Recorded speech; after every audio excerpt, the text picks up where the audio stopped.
que muitas vezes a gente acha e se apega muito na questão do ritual do sono noturno. O ritual do sono noturno, ele é super importante, mas ele não é a situação salvadora para que o seu bebê possa dormir com mais qualidade durante a noite.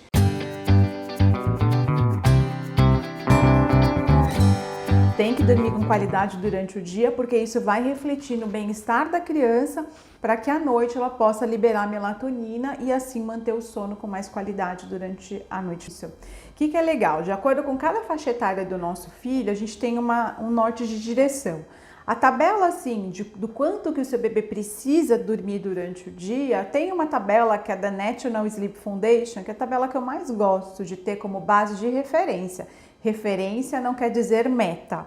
Referência quer dizer que é um apoio, que é um suporte. Porque se a gente colocar como uma meta, fica uma pressão muito grande para que essa criança possa adormecer e corresponder a uma expectativa que é nossa. Mas pode não ser a habilidade da criança atender a nossa expectativa, né? Então a gente tem a tabela como referência. De acordo com cada faixa etária, tem mais ou menos uma média de horas de sono. Então, por exemplo, um bebê até entre 4 e 6 meses, uma média de sono seria entre 2 horas e meia e 4 durante o dia, até uns 8 meses varia até umas 4 horas de sono, depois varia até 3 horas de sono. Mas o que é importante para a gente entender e elaborar a rotina, né, dentro de uma organização de soneca? Qual que é o tempo que o meu bebê consegue ficar acordado e bem? O nosso bebê, ele tem possibilidade de ficar acordado o dia inteiro, mas bem o tempo todo ele não vai ficar. Eu vou ficar trocando de estímulos para conseguir manter essa criança acordada, né? Então é importante observar o meu filho, o tempo que ele consegue ficar acordado.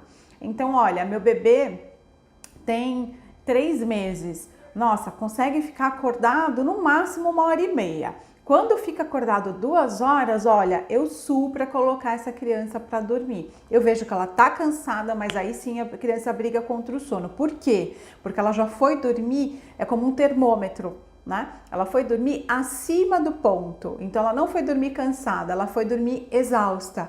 Então observe o seu bebê. A gente sempre tem uma ideia de que o nosso filho tem uma necessidade menor de sono. Na verdade, as crianças, elas já sabem dormir. As crianças gostam de dormir, já sabem dormir, dormem desde a barriga. O que elas estão aprendendo é dormir no mesmo e regulando no mesmo ciclo que o nosso, que é o ciclo circadiano. Então, a gente vai ensinar, na verdade, isso para a criança, né? Vai colocar ela em contato com a natureza, para ela poder resetar o ciclo circadiano e tudo mais, né? Mas assim, a gente vai observando a necessidade de sono do nosso filho e o tempo que essa criança consegue ficar acordada. Por quê? Porque você vai conseguir organizar a rotina do seu filho observando o tempo que consegue ficar acordado. Olha, só consegue ficar acordado entre uma soneca e outra 2 horas. Então, perfeito. Então, você vai colocar essa criança para dormir mais ou menos a cada 2 horas. E é claro que a necessidade de sono de um bebê de 2 meses é muito maior do que de uma criança de 8 meses, por exemplo. Uma criança de 2 meses às vezes dorme 4, 5 sonecas durante o dia. Uma criança de 8 meses talvez durma 2 sonecas mais longas ou 3 sonecas de um ciclo, enfim. A gente vai observando a necessidade do nosso filho. E essa observação da necessidade também é muito importante em relação a um outro parâmetro, porque eu falei da questão da gente prolongar a soneca curta. Então, para aquele bebê que 30 minutos, sempre cravado, termina acordando, vai percebendo o ritmo do seu filho, para você também não ficar muito pressionada a prolongar todas as sonecas dessa criança, porque eu acho que gera uma angústia na mãe, de ansiedade, e aí é muito pior para essa criança conseguir adormecer. E essa angústia, né, por neurônio espelho, a criança sente isso, essa ansiedade, e aí termina não dormindo mesmo, não vale a pena. Então observa com o seu filho, por exemplo, faz um diário de anotação. Um diário de anotação para você conhecer, não é para você ter meta, né? Mas um diário de anotação para você conhecer o sono do seu filho, entender, você falar, nossa, hoje ele dormiu 3 sonecas e a soneca do meio ele dormiu bem. a noite foi super, assim, foi muito mais tranquilo do que no dia anterior, que ele dormiu 2 sonecas e dormiu metade daquilo. Isso é muito legal, porque você vai entendendo quanto de necessidade que o seu filho tem de dormir durante o dia e qual soneca que vale a pena você investir para tentar prolongar, para você não ficar tentando prolongar todas as sonecas. Porque para aquele bebê, por exemplo, bebê muito pequenininho, de 2, 3 meses, que só dorme no colo, é muito penoso para a mãe que fica acordando durante a madrugada para amamentar esse bebê, ao mesmo tempo manter todas as sonecas no colo, não é?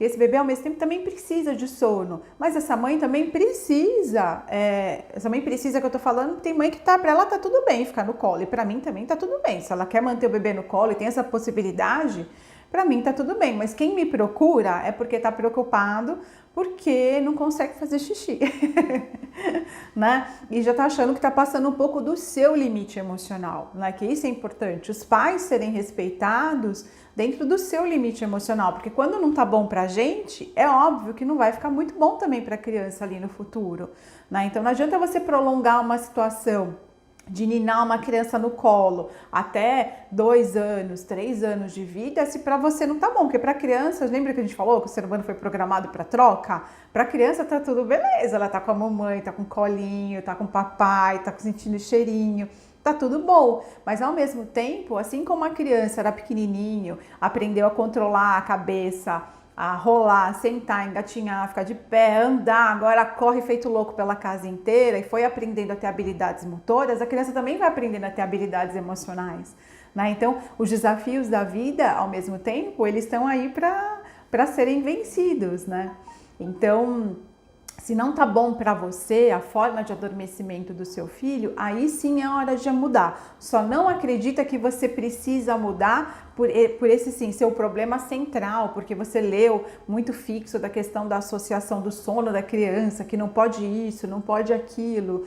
Isso não é um problema, porque tem crianças que mamam no peito e dormem, e tem crianças que dormem com a mãe sentada na poltrona e a criança colocada no berço e dorme super bem. Será que esse é o problema? Muitas vezes não. O sono não funciona como banco, mas ele é uma somatória em 24 horas. Então, por exemplo, se o seu bebê é um mega dormidor, dorme 12 horas, tá? Ele acorda 3 vezes para mamar, tudo bem, normal, mas fechou 12 horas de sono. Foi das 8 da noite às 8 da manhã, normal, bebê, sei lá, de 6, 8 meses, acordou. Tudo bem, aconteceu. Acorda, mama e volta a dormir, você sabe que ele mama com vigor e tudo bem, é porque tá precisando mamar mesmo, né? Mas se ele dormiu 12 horas, talvez ele não precise realmente de tanto sono noturno. Porque se ele dormir 4 horas, ele vai dormir 16 horas. 16 horas é uma necessidade de um bebezinho de 2, 3 meses, por exemplo, de vida. Então é muito importante a gente equalizar um pouco isso. Agora, pegando esse gancho da Renata, a gente equaliza isso, mas a gente tem uma tendência a sempre achar que o nosso filho dorme muito. Então, assim, durante a noite, os bebês precisam dormir. Por que eu tô falando isso? Que os bebês precisam dormir bem durante a noite, né? Porque a gente acha que a criança tem que dormir como nós. Então, nós, adultos, hoje, a gente tem um estilo de vida muito noturno, porque a gente tem isso daqui, que é esse aparelhinho aqui. E esse aparelhinho, ele atrapalha nosso sono, né? Atrapalha porque ele tem iluminação artificial e atrapalha porque distrai a nossa cabeça, né? E a gente termina não dormindo, então é um vício. E aí, muitas vezes, a nossa tendência, a gente pensa assim eu tenho que trazer a criança para a minha realidade, para o meu ritmo. Então a criança às vezes vai dormir muito tarde e termina fechando poucas horas de sono noturno. Então a gente fica com essa ideia, não, meu bebê dorme pouco e dorme bem. Então a gente tem que ter as informações, né, e equalizar ali pro nosso bebê. Geralmente, a maioria dos bebês, eles têm uma necessidade de 10, 11 horas de sono noturno. É muito difícil uma criança que tem muita necessidade. Se a criança tem pouca necessidade, quer dizer, se a criança dorme menos durante a noite, com certeza vai ter que dormir um pouco mais durante o dia para fazer esse contrabalanceamento das 24 horas, de fato. A maioria das pessoas, elas têm um cronotipo que é um cronotipo matutino, não é um cronotipo vespertino. São pouquíssimos os bebês e crianças e adultos que têm um cronotipo vespertino. E o vespertino não quer dizer que a pessoa dorme até meio-dia, né? Como um adolescente. Não. O vespertino a gente considera assim, 10 horas da manhã, por exemplo, né? Aí seria um cronotipo um pouco mais vespertino. Se a criança vai dormir muito tarde, questão 1, vai dormir, por exemplo, 11 horas da noite e ela acorda às 7 horas da manhã, faz as contas. Gente, eu sou físio, eu não sou formada em matemática, então 11. Meia-noite, 1, 2, 3, 4, 5, 6, 7. Fiz as contas certas, errei o dedo. 8. 9 horas. Então a criança tem 9 horas de sono. A maioria das crianças tem uma necessidade de 11 horas média em termos de sono noturno, ou no mínimo 10 horas. Tá? Então, se a criança vai dormir nesse horário, ela já perdeu aí umas horinhas de sono. Ela já está em débito. Segundo, produção de melatonina, ela não aproveita. Então, a melatonina, que é o hormônio do sono, ele começa a ser liberado no início, do anoitecer, né? Então, à noite, 18, 18h30, e essa produção vai cada vez mais aumentando, porque vai cada vez mais anoitecendo, né? Se o seu filho fica acordado até tarde, eu garanto que ele não fica acordado sem televisão. Eu garanto. Ninguém segura uma criança mais de 4 horas num horário desse acordado sem uma distração, entendeu? E aí já entra o primeiro problema. Quanto mais iluminação artificial tiver, TV, iPad, celular, luz branca, né? Quanto mais amarela, né, que são as luzes que a gente usa em casa, a luz branca ou amarela, quanto maior a quantidade de iluminação artificial tiver, menor a produção de melatonina. Ah, mas meu filho não dorme se eu colocar ele mais cedo. Tira a